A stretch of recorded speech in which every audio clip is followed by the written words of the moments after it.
Hi, I'm Robin. Have you ever had trouble connecting with one of your children? Or maybe it's one of your grandbabies that you'd like to get closer to, but you're just not really sure how to do that. That's what we're going to talk about today. Now, these are just things that I've come up with on my own. They're from my own experience.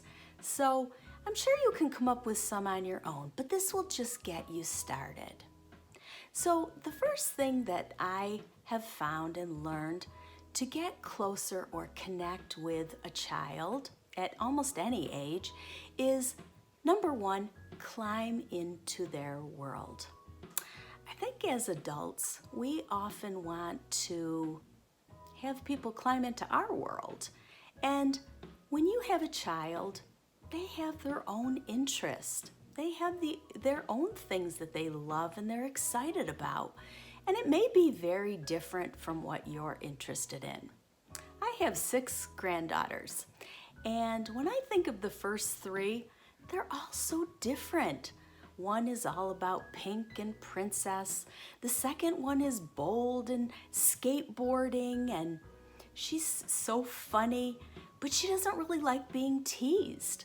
The third one I think about, she's all about nature, getting dirty and jumping in mud puddles. So I have to be different for each of them, and I want to be relevant in their lives.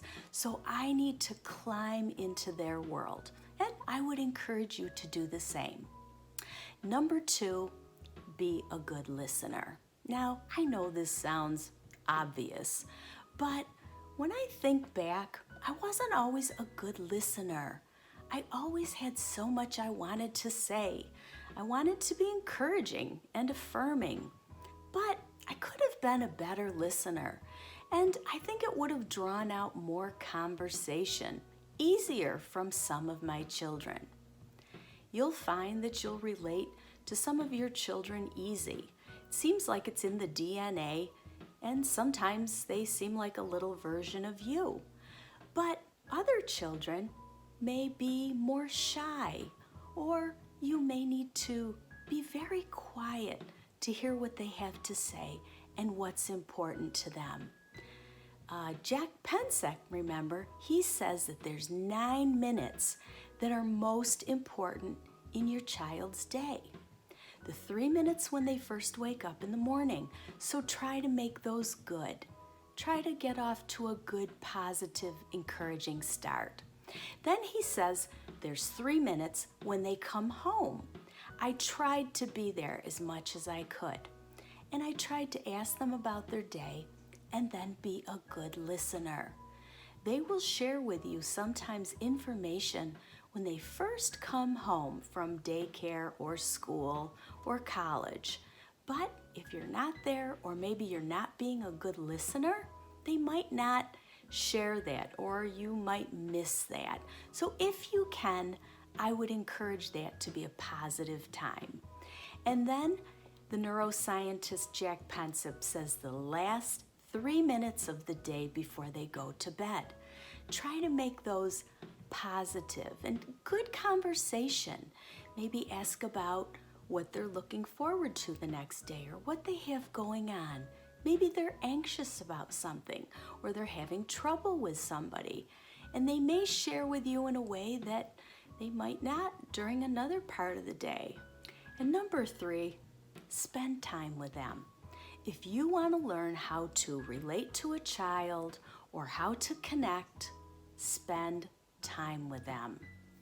Simply going along and seeing what's interesting to them will help you to have more things to talk about, more conversation, and you may learn just the right questions to ask about.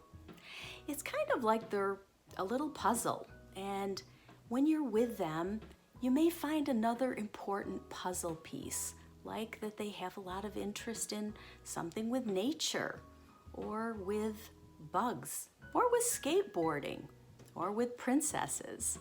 So spending time with a child is very relevant to connecting with them. And if you go to a game that they play, or see them practicing their ballet, or just watch them skateboarding, or sit out on the sidewalk while they're riding their bike. That's just another great way to connect. I read before that there's something about spending time together and not directly trying to make it happen. Like, as an example, say that you're driving in the car and you have somebody sitting beside you. Say that they're a teenager. Sometimes they'll share with you in a way that they wouldn't if you're sitting face to face and just staring at each other, like it's just too intense. So those are 3 ways that I think you can connect with your child or grandbaby. Number 1, climb into their world. Find what's important to them, relate, talk with them, and observe. Number 2, be a good listener and be willing to listen to everything they have to say and talk less. And when you find it's a good time, ask some questions. And number 3, spend time with them. There's just something magical that happens about spending time together. You're doing a great job. Keep it up, and I'll see you again soon. And I will have 2 more parts in this series about connecting with children and others. Please subscribe, and I'll see you again soon. Bye-bye.